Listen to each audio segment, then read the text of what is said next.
నా డైలాగ్ నువ్వు అనిస్తావు నాకు ఇందాక నేషనల్ క్రష్, నా క్రష్ కూడా అందుకని నేను ఆ మాట అనను కానీ అనుకుంటాను అంతే, పైకి మాత్రం నేను అనను. సరే అమ్మా, ఫెంటాస్టిక్ అమ్మా నువ్వు. అండ్ ఇప్పుడుగా తన ఫస్ట్ సినిమా హీరోయిన్గా వచ్చినప్పుడు ఆ సినిమాకి ఇలాగే నేను గెస్ట్గా వచ్చాను. ఆ రోజు నుంచి తన్ని అబ్జర్వ్ చేస్తుంటే నటనా పరంగా కానివ్వండి, తన ఇమేజ్ పరంగా కానివ్వండి, day by day film after film ఎక్కడికో వెళ్ళిపోయింది. ఇది నేషనల్ క్రష్ కాదు, ఇంటర్నేషనల్ క్రష్ అయిపోయింది అమ్మాయి.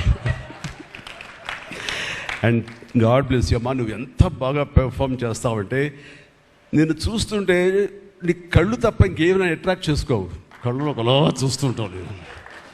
అండ్ ఆ కళ్ళతో ఏం పలికిస్తుంది ఎక్స్ప్రెషన్ అంటే ఇంకా అంత ఇంత కాదు. అండ్ ఈ సినిమాలో ఎంత నిడివి ఉంది, ఎంత లెంగ్త్ ఉంది క్యారెక్టర్ అనే దానికంటే ఎంత ఇంటెన్సిటీ ఉంది అంటే అందులో మాత్రం చూపించగలిగింది ప్రతిదీ.